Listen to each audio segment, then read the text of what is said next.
दूरदर्शन, राजभवन, उपवन, सभागार। सभी चित्रों को ध्यानपूर्वक देखकर उनके नीचे लिखे नाम पढ़िए। ये चारों सामासिक शब्द समस्त पद कहे जाएंगे। इनका विग्रह करने पर क्रमशः दूर का चित्र देखे जाने वाला, राजा का भवन, वन का छोटा रूप और सभा करने वाला स्थान। अतः ये चारों पद सामासिक शब्द या समास कहलाते हैं। समास का अर्थ संक्षिप्त करना है। समास के द्वारा बड़े कथन को संक्षिप्त करके लिखा जाता है। ऐसा करने पर भाव या अर्थ पर कोई प्रभाव नहीं पड़ता। जैसे राजाज्ञा, राजा की आज्ञा। राजद्रोह, राजा के प्रति द्रोह। दो या दो से अधिक परस्पर संबंध रखने वाले शब्दों के मेल को समास कहते हैं। समास के भेद। समास के 6 भेद होते हैं। अव्ययी भाव समास, तत्पुरुष समास, कर्मधारय समास, द्विगु समास, द्वंद्व समास, बहुव्रीहि समास। अव्ययी भाव समास। जिस सामासिक शब्द का पहला पद अव्यय और प्रधान हो उसे अव्ययी भाव समास कहते हैं। जैसे सामासिक शब्द विग्रह, प्रतिदिन, दिन दिन, पथभ्रष्ट, पथ से भ्रष्ट, भरपेट, पेट भरकर, यथा संभव, जैसा संभव हो। अव्ययी भाव समास का सामासिक पद भी अव्ययी बन जाता है। आजन्म, जन्म से लेकर, यथाशक्ति, शक्ति के अनुसार, रातों रात, रात ही रात में, आमरण, मरने तक, बखूबी, खूबी के साथ, मरणोपरांत, मरने के उपरांत, प्रसंगानुकूल, प्रसंग के अनुकूल, निस्संदेह, संदेह के बिना, भरसक, पूरी मेहनत से, बेमतलब, बिना मतलब के। तत्पुरुष समास। जिस सामासिक शब्द का दूसरा पद प्रधान होता है उसे तत्पुरुष समास कहते हैं। इन शब्दों में दोनों पदों के बीच आने वाले परसर्गों के लिए के द्वारा का, के, की, में, पर आदि का लोप हो जाता है। जैसे गगन चुंबी, गगन को चूमने वाला, कहानीकार, कहानी को लिखने वाला। तत्पुरुष समास के 6 भेद होते हैं। कर्म तत्पुरुष, करण तत्पुरुष, संप्रदान तत्पुरुष, अपादान तत्पुरुष, संबंध तत्पुरुष, अधिकरण तत्पुरुष। कर्म तत्पुरुष। इसमें कर्म कारक की विभक्ति को का लोप हो जाता है। सामासिक शब्द विग्रह। नगरागत, नगर को गया हुआ, आशातीत, आशा को पार कर गया, यश प्राप्त, यश को प्राप्त, कथाकार, कथा को लिखने वाला। गिरहकट, गिरह को काटने वाला, परलोक गमन, परलोक को गमन। करण तत्पुरुष से, द्वारा। सामासिक शब्द विग्रह। अकाल ग्रस्त, अकाल से ग्रस्त, मुंह मांगा, मुंह से मांगा हुआ, देवकृत, देव द्वारा कृत, धनहीन, धन से हीन। पाप मुक्त, पाप से मुक्त, शोकाकुल, शोक से आकुल, कीर्ति युक्त, कीर्ति से युक्त, शक्तिपूर्ण, शक्ति से पूर्ण। पदच्युत, पद से च्युत, दोषपूर्ण, दोष से पूर्ण। इनमें करण कारण की विभक्ति से तथा द्वारा का लोप हो गया है। संप्रदान तत्पुरुष के लिए सामासिक शब्द विग्रह। घर खर्च, घर के लिए खर्च, सत्याग्रह, सत्य के लिए आग्रह, डाक गाड़ी, डाक के लिए गाड़ी। पाठशाला, पाठ के लिए शाला, मार्ग व्यय, मार्ग के लिए व्यय, हथकड़ी, हाथ के लिए कड़ी। देश प्रेम, देश के लिए प्रेम, जेब खर्च, जेब के लिए खर्च, हाथ घड़ी, हाथ के लिए घड़ी। अपादान तत्पुरुष से सामासिक शब्द विग्रह। जन्मांध, जन्म से अंधा, देश निकाला, देश से निकाला। भयग्रस्त, भय से ग्रस्त, धनहीन, धन से हीन, सुख विहीन, सुख से विहीन। ऋण मुक्त, ऋण से मुक्त, बंधन मुक्त, बंधन से मुक्त। संबंध तत्पुरुष का, की, के। सामासिक शब्द विग्रह। गंगा जल, गंगा का जल, भारत रत्न, भारत का रत्न। नेत्रदान, नेत्र का दान। पुस्तक प्रेमी, पुस्तक का प्रेमी। रमापति, रमा का पति। देवालय, देव का आलय। दीनानाथ, दीनों का नाथ। प्रकृति प्रेमी, प्रकृति का प्रेमी। अधिकरण तत्पुरुष में, पर। सामासिक शब्द विग्रह। शरणागत, शरण में आगत। नगरवासी, नगर में वासी। नौका सवार, नौका पर सवार, आप बीती, आप स्वयं पर बीती। घुड़सवार, घोड़े पर सवार, रथ यात्री, रथ पर सवार। धर्मांतरण, धर्म में अंतर। गृह प्रवेश, गृह में प्रवेश।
समासिक पद का उत्तर पद समान हो और पूर्व पद विशेषण व उत्तर पद विशेष्य होता है तथा उनमें उपमेय उपमान का संबंध हो, वह कर्मधारय समास कहलाता है। जैसे समासिक शब्द विग्रह, कर कमल, कर रूपी कमल, नरसिंह, नरों में सिंह के समान, महात्मा, महान है जो आत्मा, चंद्रमुखी, चंद्रमा के समान मुख वाली, लाल किला, लाल है जो किला, धर्मात्मा, धर्म की आत्मा वाला।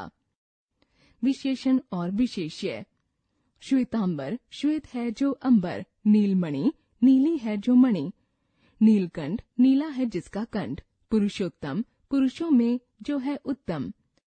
द्विगु समास, जिन सामासिक शब्दों का पहला पद संख्यावाचक हो और समस्त पद कर्मधारय समास का बोध करवाएं, द्विगु समास कहलाते हैं। जैसे सामासिक शब्द विग्रह, पंचवटी, 5 वटों का समूह, सप्तर्षि, 7 ऋषियों का समूह, चतुष्पदी, 4 पदों का समाहार, सत्सई, 700 दोहों का समूह, दोपहर, 2 पहरों का समूह, सप्ताह, 7 दिनों का समूह। द्वंद्व समास, जिन सामासिक शब्दों के दोनों पद प्रधान हों और जिन्हें विग्रह करने पर और या अथवा एवं आदि समुच्चय बोधक का प्रयोग होता हो, द्वंद्व समास कहलाते हैं।